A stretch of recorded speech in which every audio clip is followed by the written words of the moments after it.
10,000 coders. Our sacred mission is to build, one day at a time, one human at a time, a world driven by a responsible youth who respects women, the environment, and in which the digital era contributes to humanity's progress as much as it creates decent jobs. Our goal at 10,000 Coders is to acculturate, guide, and integrate young people from the mother continent into digital professions, but also the ones from France and around the world. An invisible, unheard youth who, thanks to our program, will be empowered and dive into its full potential. Being good with technique doesn't suffice. That's why our benevolent experts, with their careers and experience, take under their wings that youth so that they can take advantage of the opportunity that digital revolution represents for their professional integration and growth, whether through employment or entrepreneurship.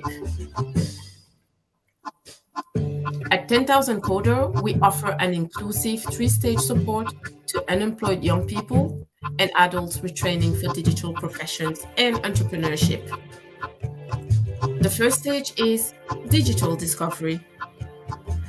That first stage is validated by our digital passport, a precious ticket that brings its holders visibility, a network, a training path, and job opportunities.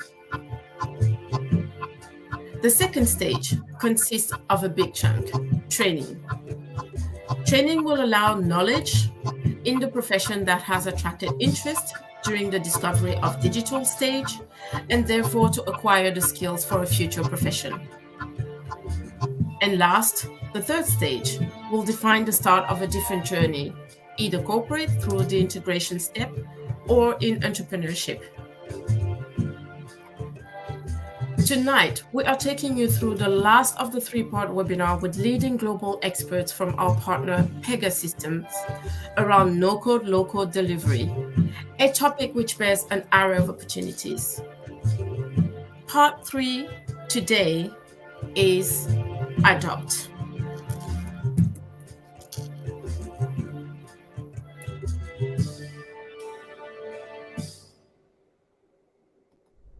What is Pega?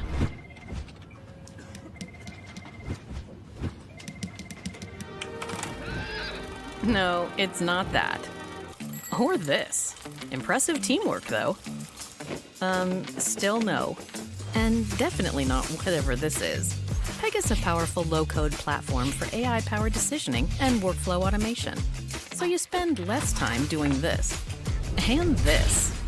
And more time getting work done, like the folks at the most demanding organizations who use Pega every day. But not exactly these folks, because this is stock footage.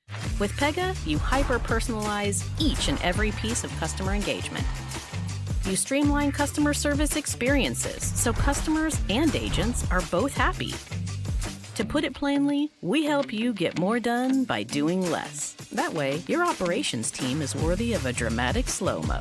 You can acquire and onboard new customers and partners faster, and you can quickly respond to problems and exceptions before they happen. Not this problem, this one. The best part? You can do it all on a collaborative low-code platform, meaning you don't have to be these guys to adapt to change at light speed. Are you ready to connect people, process, and tech across your enterprise and feel as confident as the folks still walking in slow-mo?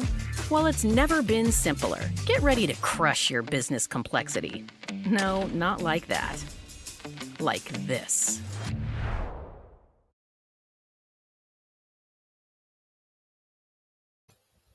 Hello again. My name is Kieran McEnroe, and I'm the Chief Product Officer here at Pegasystems, one of the world's leading software companies. I would like to welcome you all to this three-part webinar series. This series is designed to inspire all, but especially the African youth, and would reflect cutting-edge considerations in the global technology space. This has been brought to you by 10,000 Coders in partnership with Black & Pega, the employee resource group that I am the executive sponsor for. We have a wonderful panel of leading experts that will speak to you about the ways we ensure customer success through agile delivery. This is the final part of the series focused on the adopt phase, which looks at how all this gets put to work at the right time, in the right place, for the right need. So get comfortable, and as usual, make sure you take some notes and please be curious, ask questions, and discover a world of possibilities. It has been a pleasure, and I trust that you have found this inspiring. And I hope to learn of your progress with 10,000 Coders and Black at Pega.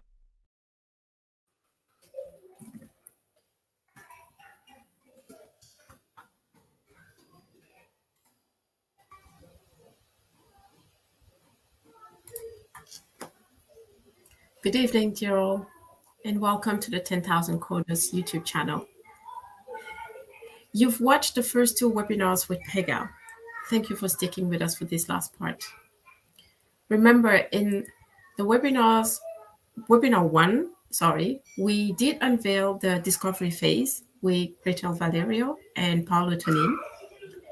Part two took us through the build phase, and we got to see each step through the experience perspective of Boris Quavy, Alvis Kanani, and Gretel one more time. Today, we're advancing in the last bit of the Pega Agile methodology, the adopt phase. I have the immense pleasure to discuss it with the Pega guest of today. Robert Gutierrez, Director Consulting Delivery, Healthcare and Life Sciences. Thomas McKay, Project Delivery Lead. And last but not least, 10,000 Coders' most vocal support within Pega, Raphael De Souza, Account Executive. Gentlemen, good evening. Welcome. Thank you for being with us. So let's jump into it. First thing first, I have to say, this is not a very diverse group we have tonight. Only men. For the women I am, who is very vocal about empowering women into the IT industry, I'm not going to say I'm sad, but well, it could be better. But anyway, welcome one more time, and let's dive into it right away. I'll leave you the stage and let you introduce yourselves. Who wants to go first? Robert, Tom, Raphael? Robert, you're still muted. We can't hear you. One more button to hit. How's that? Absolutely.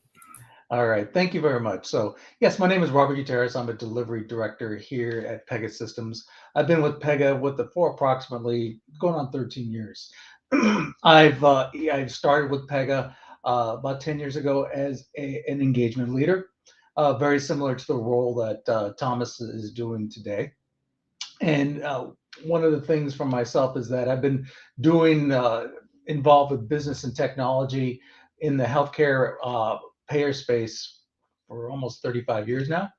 I've had the opportunity to learn a lot, especially to the point, Aicha, with a lot of outstanding female colleagues. They were my mentors. They showed me a lot and actually helped guide me and groom me from an empathy perspective to really have some insight and to really have an additional mindset and an open mind as it relates to how I need to work with my colleagues and the folks who report directly to me.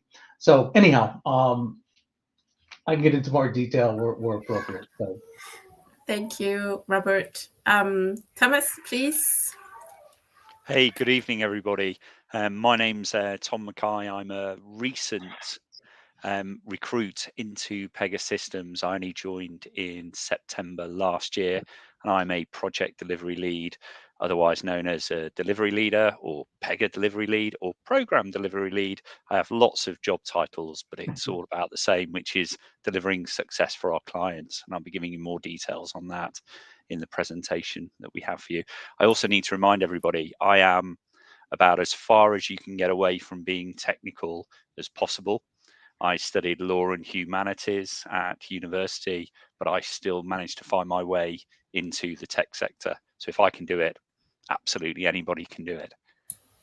Wonderful. Thank you so much, Tom. And thanks for the highlight, because obviously we want to make sure that everybody understands that technique is not the only way to get into the IT industry. Mr. De Souza, the floor is yours. Good evening, good morning. Hello, everyone. My name is Raphael De Souza. I work within our sales function at Pega, within what we call our select markets team. And my background sees me touch on various facets of ad technology, as well as marketing technology over the past 25 plus years. So don't be fooled by the young hat and all that. There's this to show experience. Thank you, Raphael. And yes, that whiteboard, it speaks volume. We make sure that we remember it. Thank you. Well, let's dive in the nitty-gritty.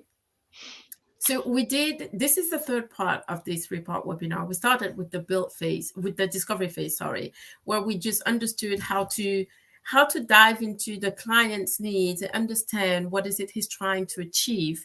And then we move to the build phase, where we're basically taking all of those needs and creating those building blocks in order to have a solution that we can put into the client's hand. Now, adopt. Obviously, we've done well in the discovery phase. We've done well in the build phase. Now it's time to make sure that the client is using the solution.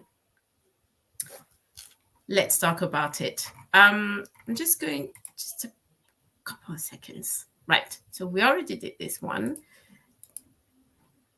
Let's start. Who does what? Because Raphael, you're part of the sales team. The sales team, from the common knowledge, the sales team is actually at the beginning, even before the discovery phase, because you're the one actually bringing the deals on the table, right? But then we have people like Gretel and Paolo who have been doing the discovery, and then we have people like Boris and Elvis who did the build, and now we have Tom and Robert who do the adopt. Where does Raphael sit in the middle of that?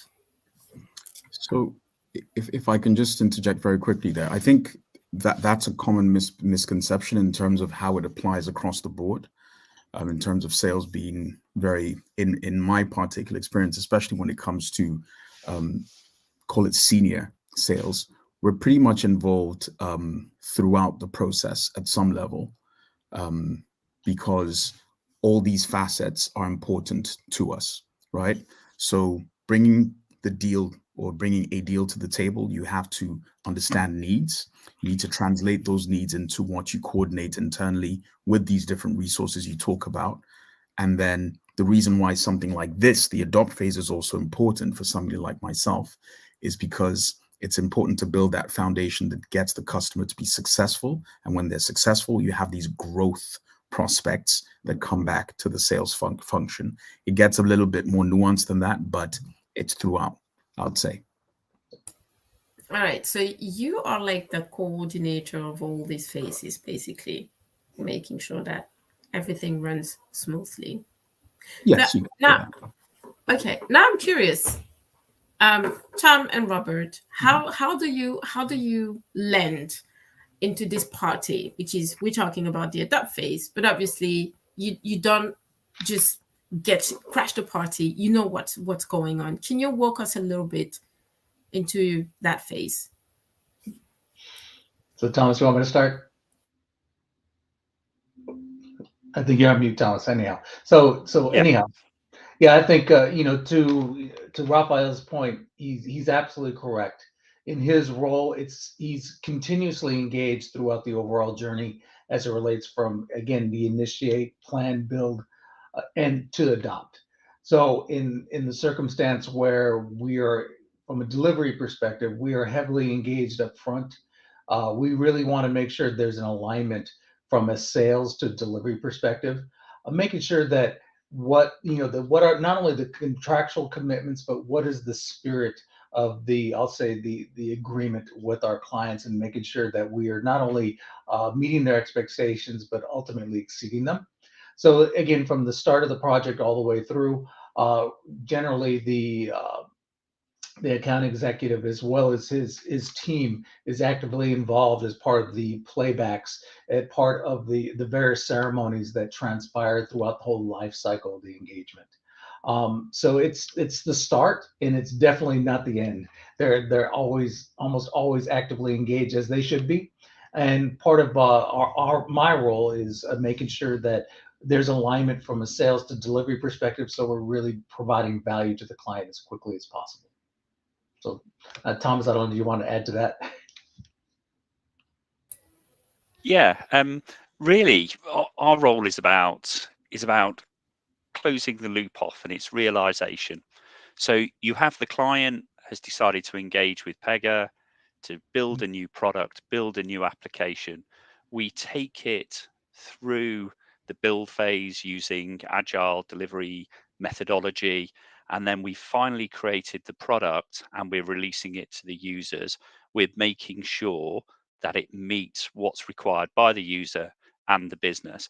But we're also doing something a little bit wider than that. We're setting the conditions within the company to then take forward Agile delivery, take feedback from the users, and then constantly deliver new products, new applications, new revenue, and really continue that engagement with the users, so that the client can have a successful delivery and a successful business going off into the future. So we're talking about delivery here, but can we just make sure that we differentiate, or we clarify? So we have the delivery, but we're talking about the adopt phase here. What exactly does that mean? What does that mean for Pega, obviously, but what does that mean for the client? Okay, so if you think about delivery, when I talk to the client, really I'm talking delivery is packaging up the application or the product for you, getting it into a production environment, and it's going live so that users can start to have first engagement with it and use it in anger. Yeah. What I'm talking about, the adopt phase, is technical delivery is only one part of it. You've got to get everything else in the organization ready. So are the teams that are going to be using that application trained to use it? Do you have the right knowledge management processes around it? So things like technical manuals, guides, frequently asked questions, everything else that makes a successful launch of an application is in place. Have you got the right infrastructure? Yeah. Have you got the right personnel?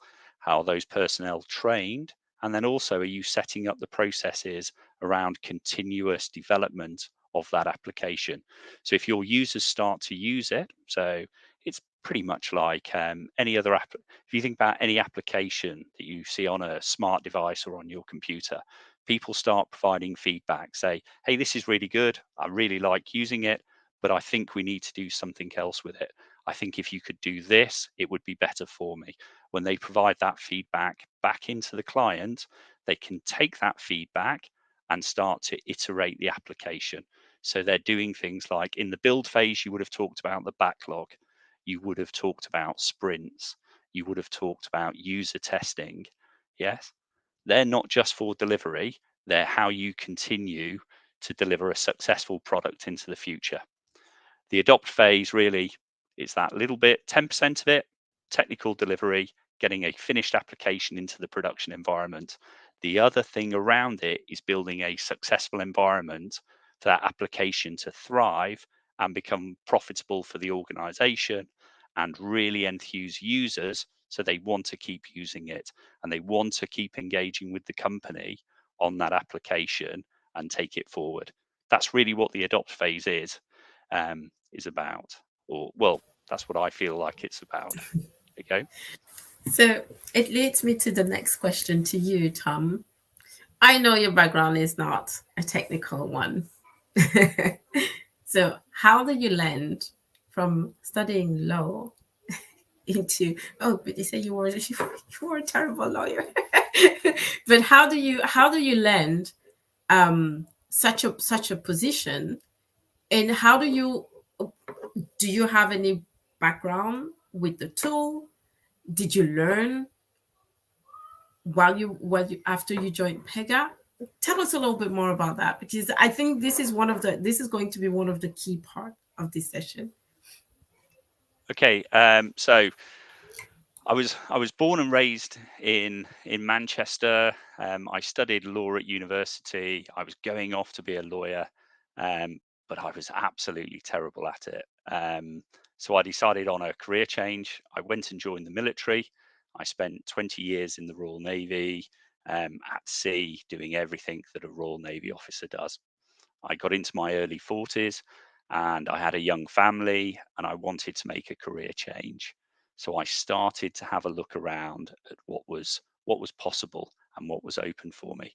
And if I could just ask, if you go to the next slide, I'll be able to sort of explain a bit more about my journey. So my final 3 years in the Royal Navy, so this is really from about 2019 onwards, I started to run recruitment for the Royal Navy.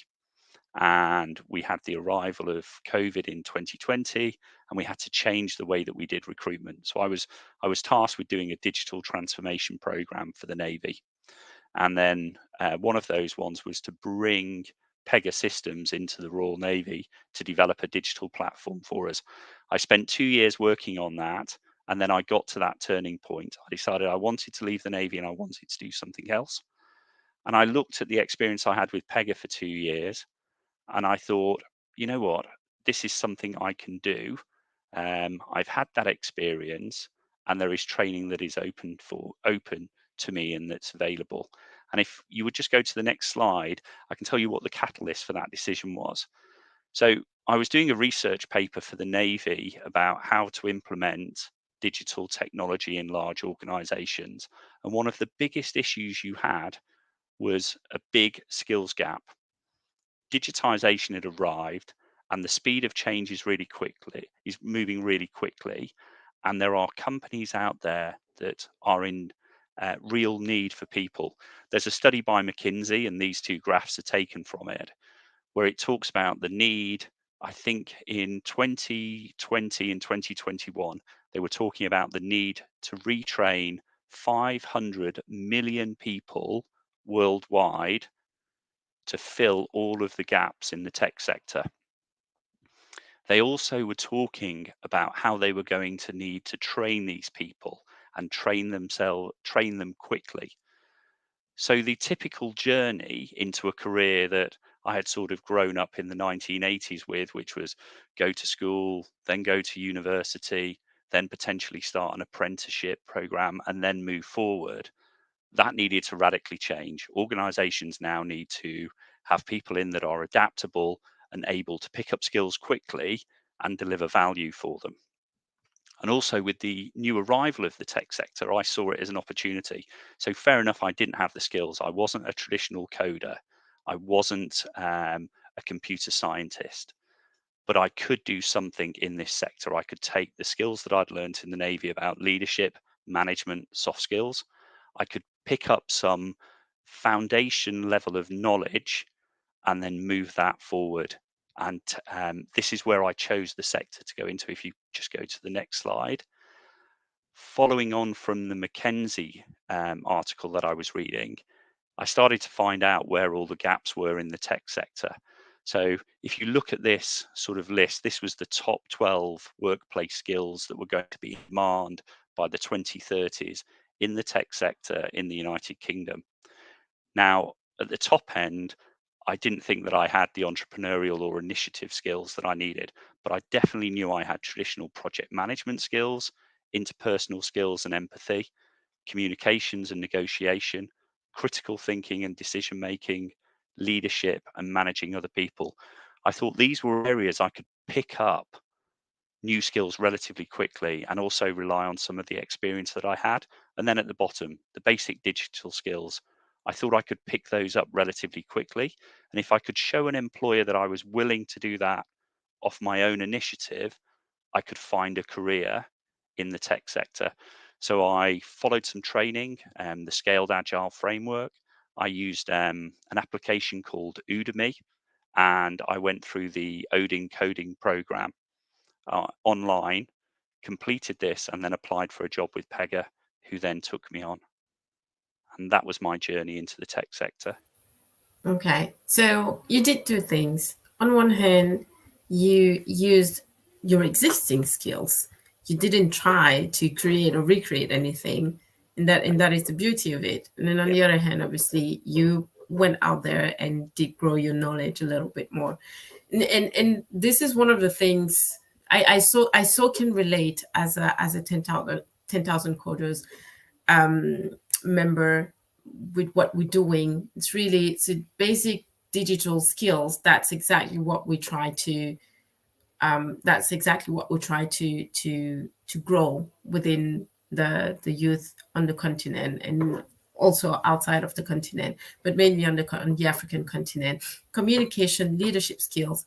These are the skills that we're trying to make sure that they grow while they're learning anything related to digital. But then what you're saying, again, I'm coming back onto it because it's so key. They are not, you weren't a blank page when you started. And this is exactly the message that we pass on as well. You are not a blank page, so you can just transfer skills that are already existing and then use them into a different path, right? Which leads me, now I'm curious to know, so I asked you the question first because obviously I knew a little bit about your background. I wanted just to point out the fact that you don't need to have a technical background in order to jump into the IT industry.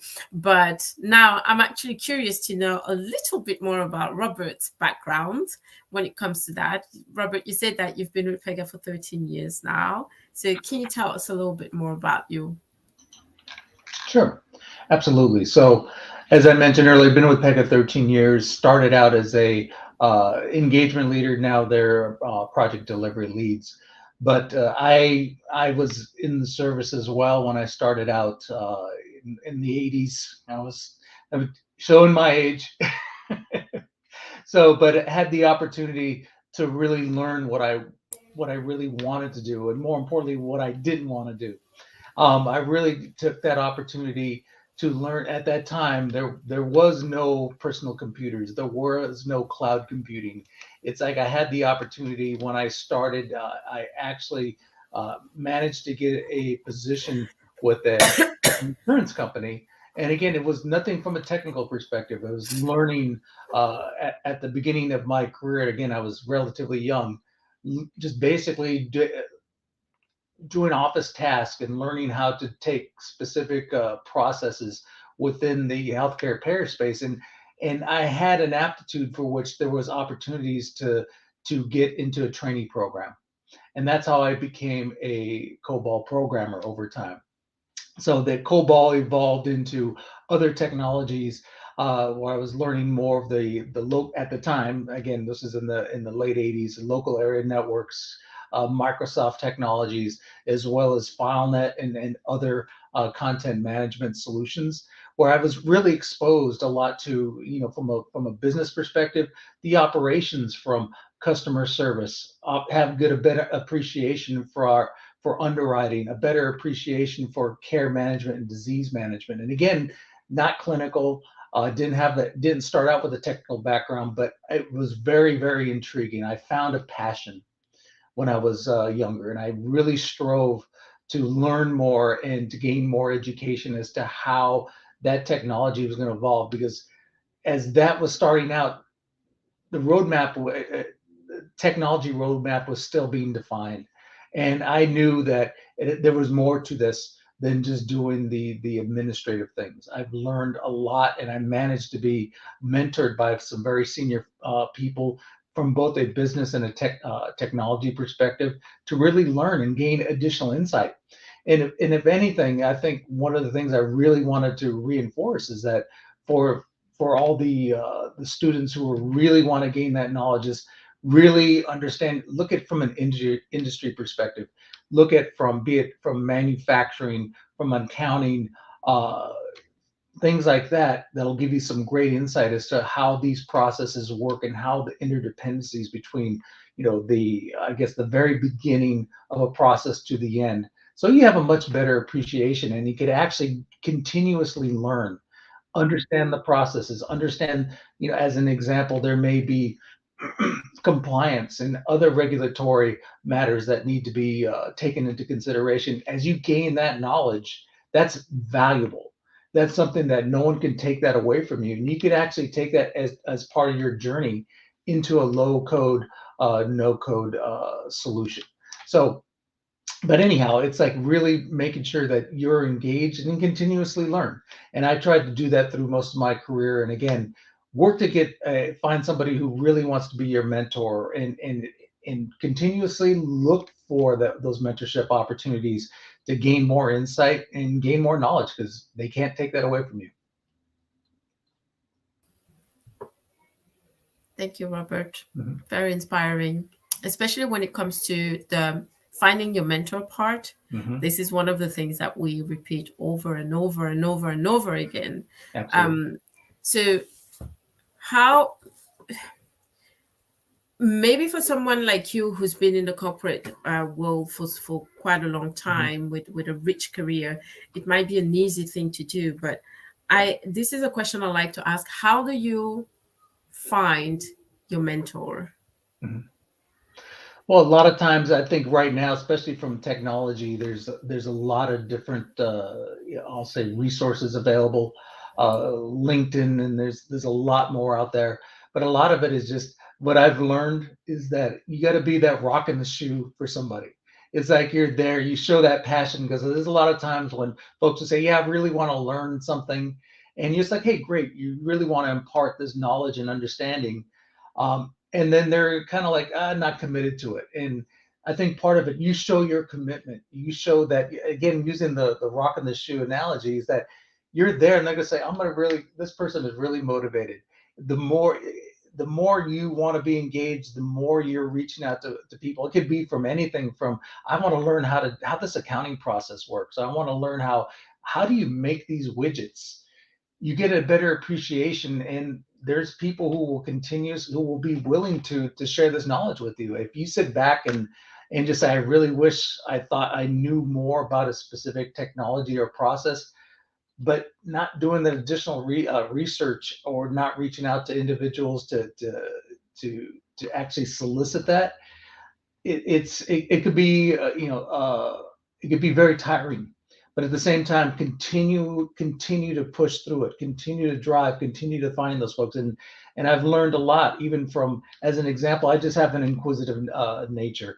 I have somebody who has to fix something in my house.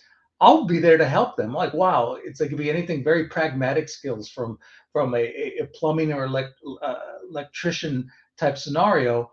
I use that same passion, that same inquisitiveness in what I do, from not only from a business but a technology perspective. Continue to ask questions. This is only going to make you better. It's going to make you stronger. So when the plumber is there and you're checking what he's doing, do you end up doing things so that you don't call him anymore, or do you still? I try to. If I can learn, say I could do that, and then I'll learn that on my own. But right, it's like, if it's a big job, then no. But it's just those pragmatic things. I think I try to learn. Makes sense. Right. Now I'd like to ask the question to Raphael, because we see, Robert, your background, Tom, your background, Raphael, you're in the sales part. Sales, as I said, as we discussed a little bit earlier, it can be, the conception can be a little bit wrong when it comes to what a sales does. But first thing first, Raphael, what is your background?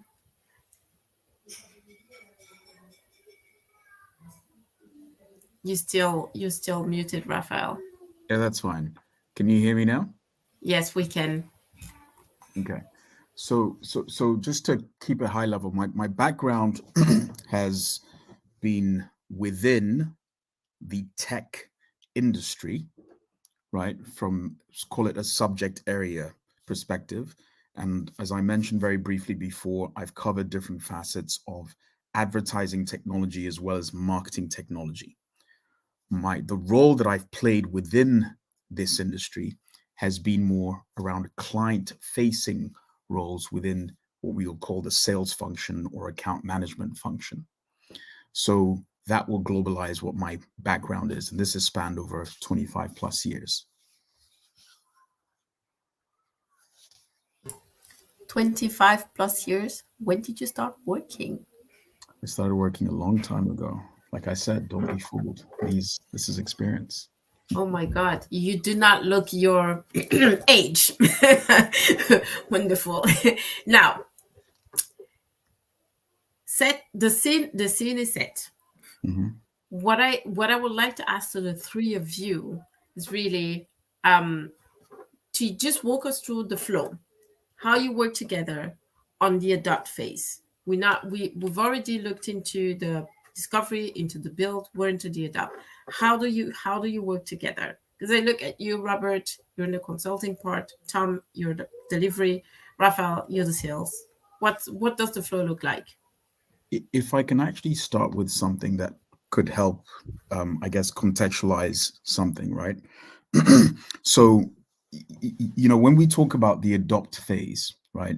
When we talk about the adopt phase, this is the ability for an organization that has a product in front of them to actually integrate that technology, right? Whatever has been delivered to them, or we started that delivery phase.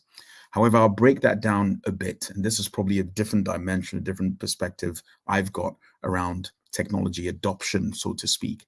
There's also something that I believe you call the acceptance, right? That is really key. What that means is that it reflects the perceived usefulness of what's actually coming into an organization. It's something that people need to see that this is actually something useful. If we buy X, we're going to get Y. If we do this, it's going to give us such and such a value. And at the end of the day, it has to resonate. So that's what would allow it to then get all the sponsorship it needs to be hopefully adopted. However, with that adoption, it's important for, I call it a level of integration to happen. And this is from where you start a sales process in terms of trying to convince an organization that have told you that we have X, Y, and Z needs, that this is the right solution for them. You would have people like Robert, some people like Tom involved in various parts of the start anyway, that would deepen the organization's appreciation for that technology, even though they haven't actually started delivering it. They would advocate, they would talk about it, they would answer questions, et cetera, et cetera, et cetera. But when we get to this stage, right, this is where you get more into that whole integration process. And these guys would give you more insights into how it actually works from a step-by-step basis. But it's something that myself as a salesperson would have some awareness of at the very least throughout that phase. So it's awareness would be a key thing from the adoption stage for a salesperson like me. Does that make sense, Robert? Tom? Absolutely, Raphael. So, I'll continue that. So to Raphael's point, you make a great the point. acceptance piece to me, Yeah, maybe. No, go ahead. Definitely, it's about making sure that the product you've built has traction and then delivers profit gain, acceptance, improvement, whatever you want to do. It's about getting traction with the users, because you can build the best application in the world, but if nobody wants to use it, it's failed on its investment. Right. No, absolutely. And then to your point, Thomas, that's the piece where this is where the value is realized. They see the application, and there's nothing better than working software for which the clients could see this. And again, Raphael, to your point, is really making sure that, hey, we said we're gonna streamline their process. We're gonna reduce their timelines, whatever the value prop may be. This is that opportunity to actually showcase that. Now, granted, they would see it in concept as part of the testing phase, especially from user acceptance. But when they get to the point where It's business as usual. You may see reference to BAU. That's what that means. Business as usual. How do we actually keep the lights on this and making sure we're continuously providing value to the client? And at the same time, this is where they see this, they like it, they love it, they want more. And this is where, from an adoption perspective, this is where we look and what's the next release? What's the next thing we can do to see what is the other business process that may be complementary or not that can actually be used to extend this application and continue the growth. That's a really good point. I think if I could add, right, in terms of from a functional perspective or just the steps from a high level again, you know, sometimes you have a strategic solution that has so many implications and it can do so many things. It's not necessarily a plug and play where you just, you know, plug it in and it actually plays. There's so many different things to consider. For example, when, say, for example, an organization spends or commits to spending $1 million, right, or £2 million or dollars into something, they forget often that it's actually going to take a while before they start getting their return on investment. And something that I could say is very true to Pega is we are very aware of that, but we're also aware of other things that help people with this ongoing traction that we're trying to build. And that's what we call an MLP, a minimum lovable product, right? So often what we try and do is we try and look for, call it low-hanging fruit, so that we can realize value very quickly to start to build that traction. And, you know, somebody like Tom could look at the phasing of those things in terms of, you know what, we'll do this for phase one, and then we'll understand what the next priorities may be, et cetera, and so on and so forth. And of course, Robert will be involved in those, in determining that as well. Who are the resources that need to get involved? These are people that will coordinate those resources, both from a client side as well as from a Pega perspective. What is needed? What timelines are associated, et cetera. So these are key things to realize. It's not just a plug and play. There's an entire process that is a lot more nuanced than I've explained it to be. But I'm sure Tom, Robert, you guys can elaborate on that. So just, sorry to interject here. For me, when you're talking to clients, the adopt phase really is the start of their journey for them. So if you think about it like athletics, okay? So the project delivery lead is like the coach. Okay, so I'm going to take you out training. We're going to run. I'm going to get you super fit. I'm going to get you really fast. Okay, the adopt phase comes when I take you to the stadium and you do your first race. You'll do your first race. We'll take feedback. You know, what did the crowd think of you? Did you come second? Did you come third? Did you come first? If you came second or third, how do we get you to first? Right, we've got something else that we've got to work on. And in the adopt phase, it's about building into the client as well those structures. So you can take feedback, you can understand it, translate that into a business value, and then reprioritize what you're going to do next time. Okay, and that's something that clients sometimes have difficulty with, is understanding what value is. And normally that should be understood in the sales, captured in a business case that starts the investment, and you put some key performance indicators on this project. So you say, when we release, I expect to see this. So the number of clicks I get on a website, the number of people buying a product, the number of people that are viewing, or the number of people that are staying with me, retaining, whatever. We put some metric on that. Then when we release, we analyze, we take the data. Are we achieving what we said we were going to achieve? If we're not, what can we do to correct it? And we use all of the skills that we learned in the build phase about sprints, bring it into sprint, iterating, getting faster and faster, building something better and better that drives more demand, more traction, more acceptance, and then grows the product. So I keep saying to clients, when we go live, that's just the start of the journey. You know, we've just got into the stadium and it's just our first race. And then after that, we're going to learn more and more, get better and better, and become more successful. Does that help? That was the question I was about to ask, actually, but you already answered it, Tom, because we know that sometimes clients, They, as Raphael said, they have the budget, they want to invest in it, they want to see the return on investment rather quickly. And most of the time, that's what leads to frustration, because they believe they don't see the return on investment. And my question for you was, how do you handle those expectations, those high expectations when you start a project? But you already answered the question. Now, we're into those we're into that adopt phase. We're taking the feedback. Has it ever happened that the feedback actually that you get is the complete opposite of the initial expectation? And how do we handle that? Yes, it does happen. How do you handle that? You accept it, and then you adjust your product to the feedback, because that's what we're ultimately about, is delivering for our users and our clients. It's rare that it happens, because as you're going through the process of build, you're constantly testing the application that you've built. So at the end of a sprint, you would expect to be doing user acceptance testing.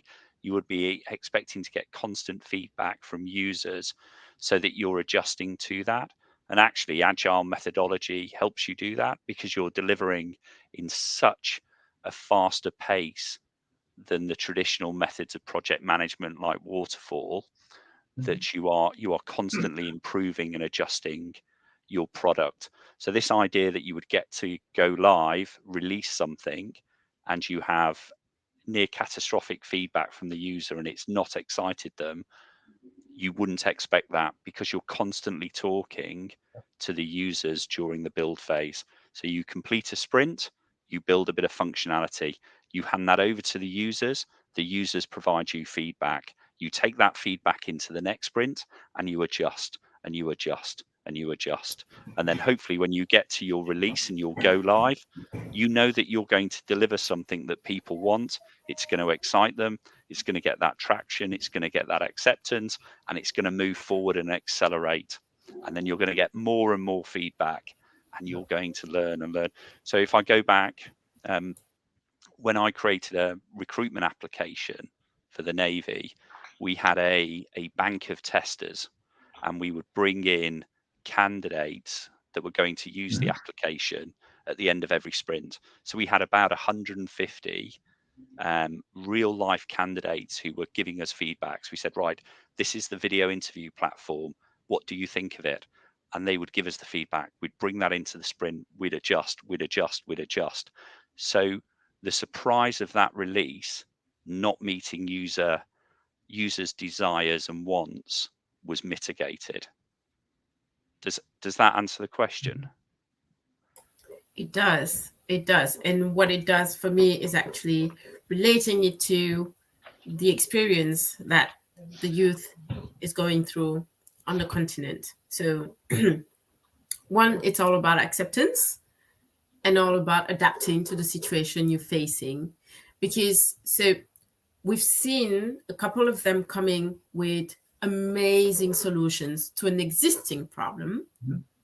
However, they were too far ahead of the users. So we had to kind of like, pull them back, okay, take it easy. Let's look into it step by step. So, but then the whole point for them was just to throw out there the solution and have people use it, not taking into consideration maybe users' expectations in the way they would use such a solution, which obviously was actually answering a specific problem. So I'm really glad that you're insisting on that part, which is the acceptance. And I love the MLP, the minimum lovable product. So let's take one little step back. Mm-hmm. How do you determine your low-hanging fruit, and how do you make sure that your MLP is actually an MLP?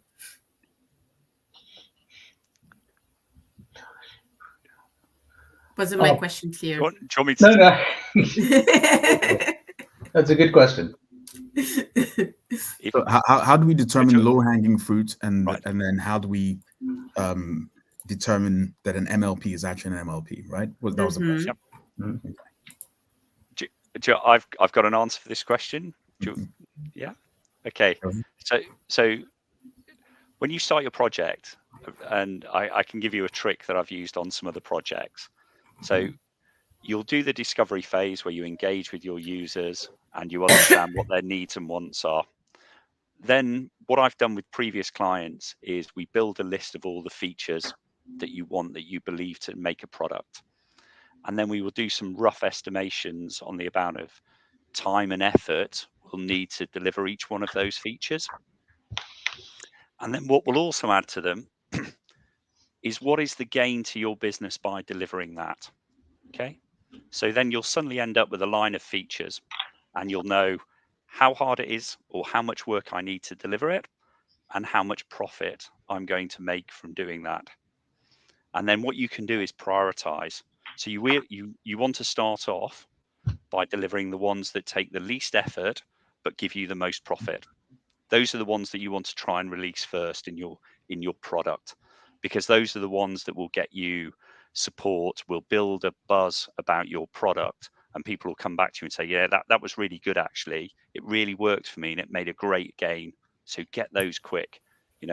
If you can get your product at the front of the queue and out first, that's how things thrive in this industry. So we had a little process, and it was, how much effort do I need to deliver and how much profit will it give me? And that was the way that we prioritized it. But also, you've got to have a product that makes sense. Okay. So you've got to look at it logically and say, yes, what do I need to do dependency wise? How does this all fit together? But the basic rule we had to start off with that prioritization was what gave me the biggest amount of profit for the least amount of effort. And that's how I can get traction moving forward. And also, if you're in a business environment, that's what the leadership want to see. So you can say to them, hey, you give me 5 sprints of work, 10 weeks, I can deliver you something that's going to give you $100,000, $200,000 of revenue in the first few weeks. Yeah. And you can do that because you've done your research, you've explained to them how much effort, how much work I need to put in, and then what I'm going to get out business wise. Hopefully that answers the question. I'm sure It there's other does. methods of doing it. Yep. No, it does. And I was going to interject on that, Tom, is that the second piece of that is, there's a lot of value that could be realized. And again, keeping in the concept of minimal lovable product, you can't be 6 months in duration. You have to look at this to say, this is what we should deliver as quickly as possible so that they can get the value. And if there's things that do not fit within that container of the MLP, that would go in your backlog for the next release. And how that can continuously be complementary to the MLPs that have been delivered. Just something else to take into consideration. I don't think, half joking, I don't think there's such a thing as a 6-month MLP, No. but this is where we really need to work to deliver value as quickly as possible. One of the things that Pega, one of the things, our objectives is try to deliver value quickly and try to time box that within 90 days. Depends on the industry. Sometimes it's you can do it, but it's very aggressive, and it's a matter of making sure everybody's aligned, and especially from a business perspective, the subject matter experts and the actual sponsors are aligned, and they're ready to get on this journey to value. And this is what we're all about. Yeah. So one of the things I learned, and one of my favorite instructional videos about agile software delivery is on YouTube, and I'll try and find it and send you the link. And I was trying to, when I started my journey, understand the difference between agile software delivery and waterfall. Mm. And there's a great cartoon, and it's a person, and they're talking to an agile project manager, and they say, I've got a problem, and my problem is I don't like my commute to work. And the project manager says, okay, why don't you like your commute to work? And they said, look, it's an hour and a half walk. I've got to walk every day for an hour and a half to get to work and walk an hour and a half back. And some days it's rainy, some days it's sunny. I lose a lot of time. I sometimes get wet. I want you to solve my problem.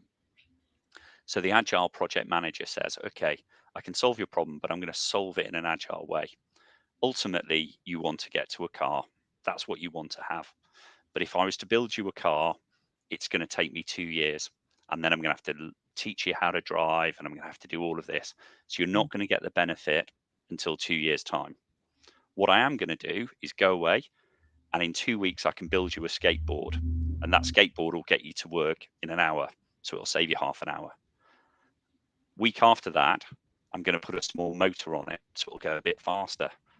And then a week after that, I'll put a chassis around it. And then by the time I've got there, you've had a car, you've got some value after every sprint, and you've learned something, you've improved, and you've developed. And that's the beauty of Agile project delivery. Yeah, when it's compared to waterfall. Waterfall says, I'll give you something in 2 years' time. And in that 2 years, you're not going to get anything for your money. You're still Whereas walking. actually, yeah, you're still walking. Whereas in the adopt phase, I'm going to give you a little bit now. I'm going to make you happy. You're going to give me some feedback. You're going to tell me how to make this better. And then I'm going to make it better. And then I'm going to make it better. And by the time I've got to 2 years, you've had all of this value. You've seen some return on your investment, but you've also managed to tailor it to exactly what you want. Yeah. And you might actually be driving the market. Yeah. You're at the forefront now because you're doing it every sprint. You're taking feedback. You're going, how do we get better? How do we become more profitable? How do we drive more desire for what we've built? Yeah. And by the time you have the car, you actually have learned how to skate Yeah. with a chassis around you, and then Yep. how to skate with a motor, potentially how to drive by the moment you get that car. Wonderful. Yeah. Yeah. Yeah. Okay. I love So that video. Agile is absolutely the way to go. We do not want to stick too much to waterfall. So there is a question in the chat. What kind of training courses provide skills in using Pega? There is a link. I don't know if we can have it popping here, but that's the Pega Academy. So the question comes from Kosi. Kosi, if you want to learn more how to use Pega technology, if you go on Pega Academy, you have different courses depending on what you are interested into in terms of professions. If you want to be a business architect, if you want to be a coder, if you want to be a salesperson, there are specific courses. I know because I've checked it and I saw some of the courses, by the way. So do not hesitate to go on Pega Academy. Other things other training courses, not training courses per se, but Robert has been very clear on mentorship, but also about the passion. Showing the passion. Passion is what drives any learning curve that you will be going through. So when it comes to that, definitely Pega Academy is a start. Now, we do have within the audience other guests who may have a couple of questions for you. I'm looking, Collins, Georgina, if you guys are here, if you could just pop your cameras on and your microphones as well. Give you a couple of seconds for that.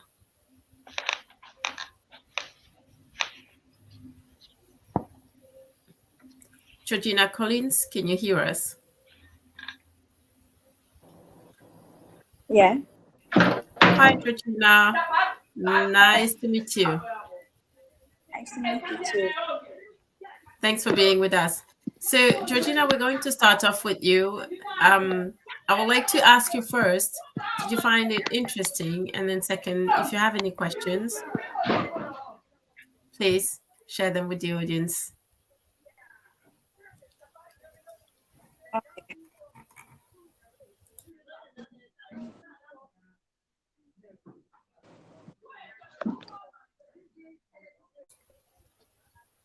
Georgina? Okay. Hello. I don't have a question now.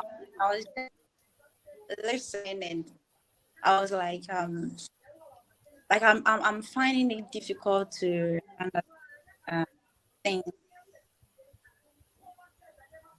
Sorry, Georgina, can you come again? Your connection is quite chopped off. So maybe if you turn your camera off, it will give you enough bandwidth for the voice. Okay. Like I was saying, I was listening to their presentation, but I understand some things, but most I didn't get things that you guys I was talking about. Like I know was you guys were talking about skills like products and other things. Mm-hmm. Yeah, so I didn't get them fully. So right now I don't have any question right now. I don't have question right now. Okay, So no worries. if any question come in mind, I'll come back and Sure thing. So I don't know if Collins is with us, but he did post his question in our chat here. And his question is the following: how can African countries foster a culture of innovation and entrepreneurship to drive a technology similar to the European ones?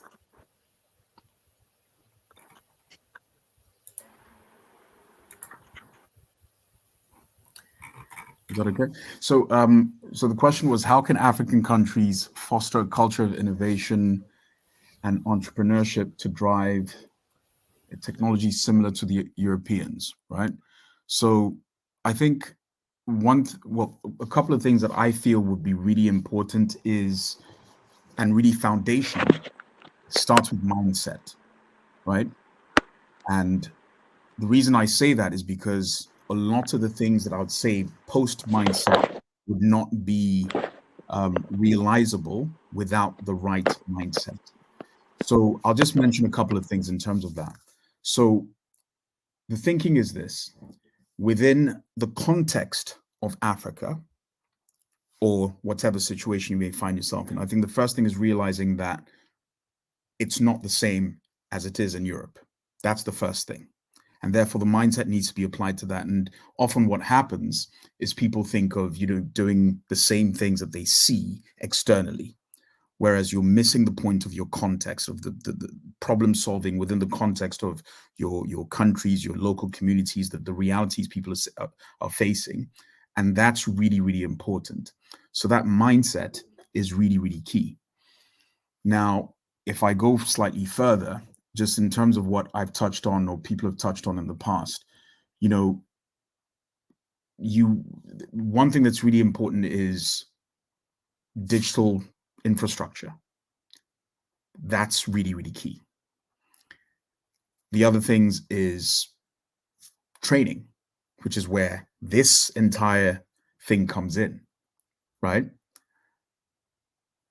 If we talk about digital infrastructure, that is obviously where you have room for improvement on many bases, but the very fact that you're online right now is already something that you can leverage, right? And skills training, having the ability to learn more, etc., is really, really important. These are things that are applicable across the board. And encouraging entrepreneurship, I think, is really, really key. So setting up, initiatives, setting up projects, experimenting with things, and not caring whether they fail. When I say not caring, not fearing, should I say, whether they fail, because that's where you get some really, really key learnings. And things like cybersecurity, I can go on and on about these things, but I think what I'd highlight is mindset and moving the mindset in terms of not copying exactly what's happening externally, but understanding what the local challenges are and what value can come out of that. That's would be key in helping people to foster that culture of innovation, because you're adapting your solutions to local challenges and local problems. That's really, really foundational. Does that answer your question, Collins?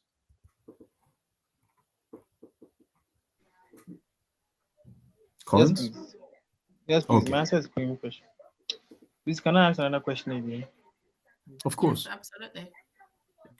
All right, please. What advice will you give to African governments locating to the policies in? Hello, can you hear me, guys? Yep, we're listening. Hello. We can hear you. What advice will you give to African governments looking to create policies and strategies that promote technology adoption while simultaneously ensuring that the cultural and socioeconomic aspects are taken into consideration.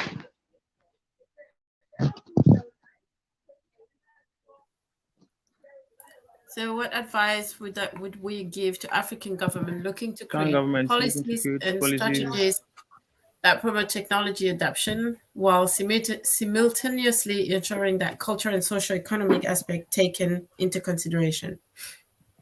Yes, please.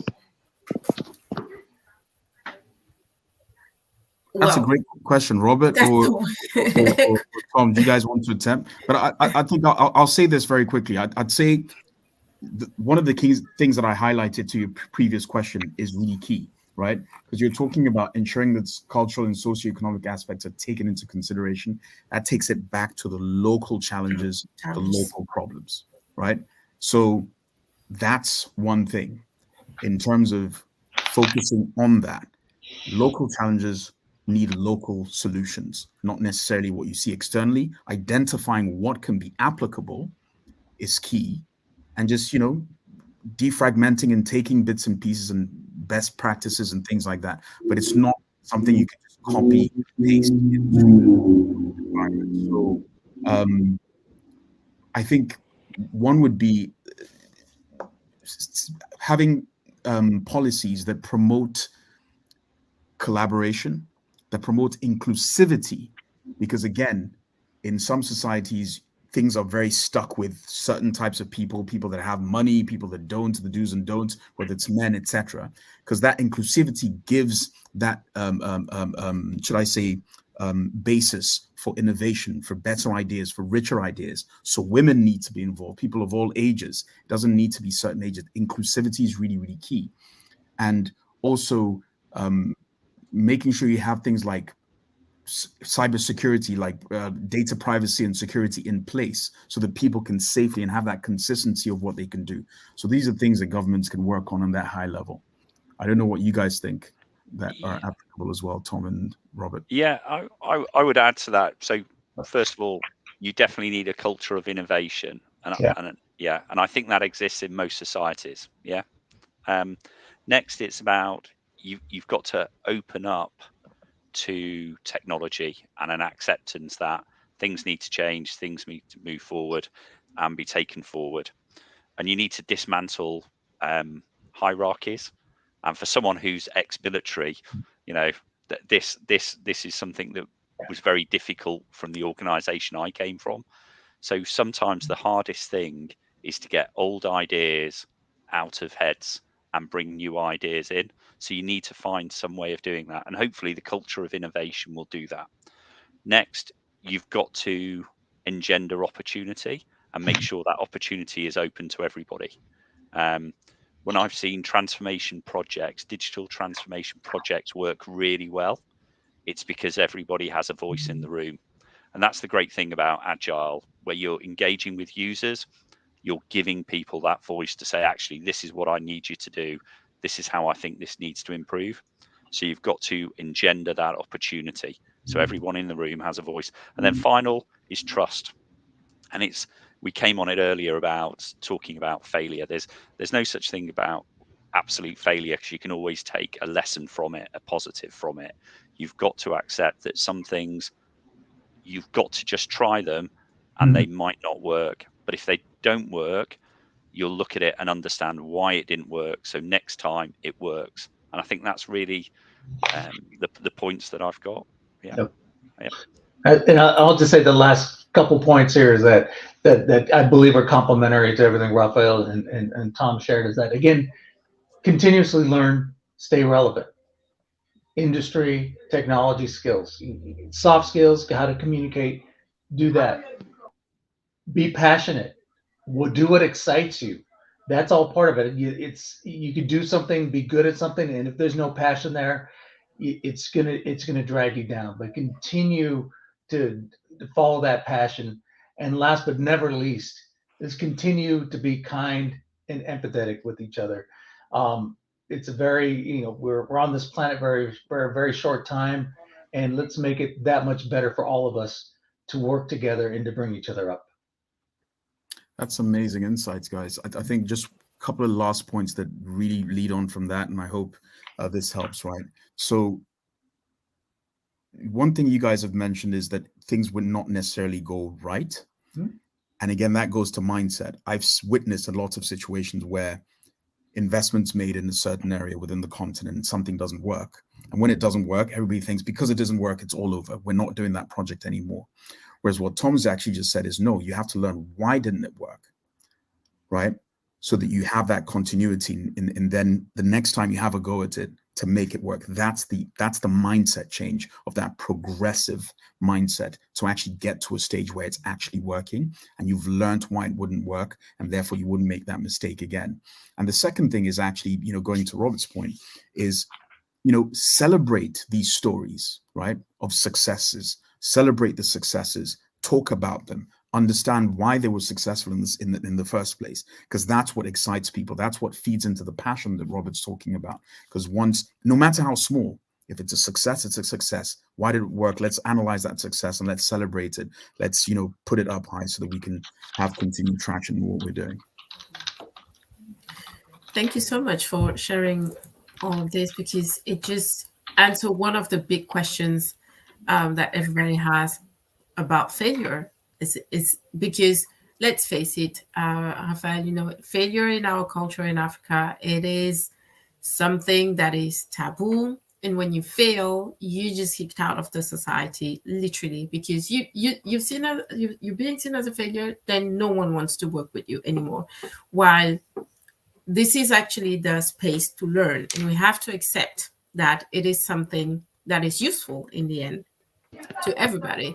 It's funny because we had a conversation about failure with the group of students I work with. I coach them, and one of them did talk about failure, and she did talk about her personal experience around failure. Said, I failed, but in the end, failing actually helped me to be where I am today, because I didn't use it as an excuse not to continue.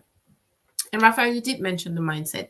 Mindset is so important, so important, and makes such a massive difference from the moment and we've seen it with the ones that we mentor. From the moment that shift happens, where they do accept that everything that they do is not going to be successful from the get-go, that you literally see how they blossom, because then once they accept it, they try, they fail, they try again, they fail. But the level of failure, which is a word I don't really like, I like to call it experiences. Actually, these are experiences that they're going through, but they would still like the word failure for someone. Anyway, those experiences, once they've gone through them, they realize that they're actually learning and they're growing, and they're getting a better perspective at other things that they can do, and things that they can do better, things that they're learning they don't like. They say, well, this is not for me, and they're getting to know themselves even more. And that is absolutely the beauty of it. Wonderful. Interestingly, what you just said is actually answers Georgina's question. So she was talking about key learning from experiences, and if so, what could they be? So it's exactly that. It's coming from that whole mindset thing, and that's just foundational, because everything else after that is really, really difficult to put in place. And we can refer to the greatest at everything that they do. Michael Jordan's one talks about, he had to miss lots of shots before he could get to a certain stage. It's part of the process. And absolutely. This is it. It's seeing it, that experience, like you say, as being part of the process is really key. Nelson Mandela said, I never fail. I always learn. I love it. So keep on experiencing. Keep on experiencing. What we're doing today for the 10,000 coders, we did things the wrong way so many times before getting where we are today. So it didn't come without a lot of frustration, but frustration, it is part of the process. We got to accept it. This is the word of this webinar today: acceptance. That's it. There you go. Oh, wow. Well, It's brilliant. Exactly. That is why he is the greatest ever. Well, we are way over time, my dear guests. And this is obviously because we're having a very interesting conversation. So, first thing first, thank you so much for taking the time. I'm going to use this opportunity to thank my other Pega guests, Gretel, Paolo, Boris, Elvis, all of these guys. You made it such a wonderful experience. So this is the last part. Maybe we'll have other webinars with Pega in a different topic in the future. We don't know yet, but thank you so much. Thank you for those who stuck with us, listen to the 3 webinars. If you haven't, and I'm looking at you, Georgina, I think it would be beneficial for you to watch part 1, discover, part 2, build, and then come back to part 3, adapt, and that will help you to understand everything we've been talking about today. And I'm saying this to the rest of the audience as well. Take the time to watch the replay on the YouTube channel of the organization, 10,000 Coders. It's there 24/7 for you. Tom, Robert, Raphael, thank you so much. Thank you for taking the time.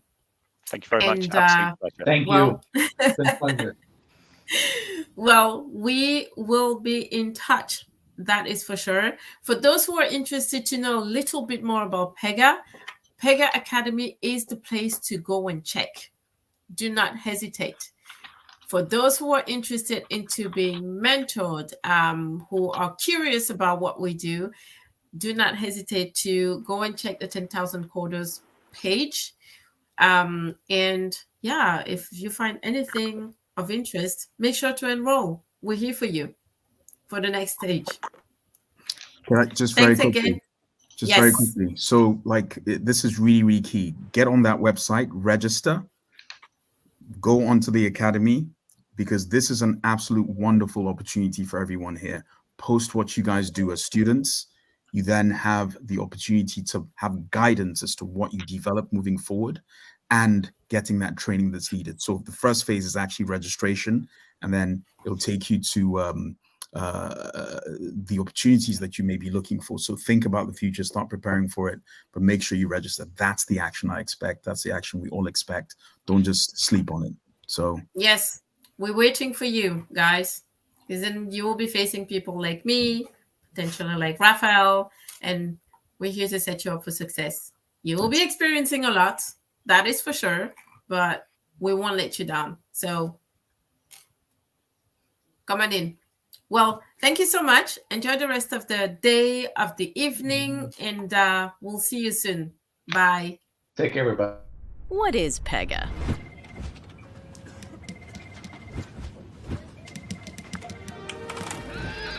No, it's not that.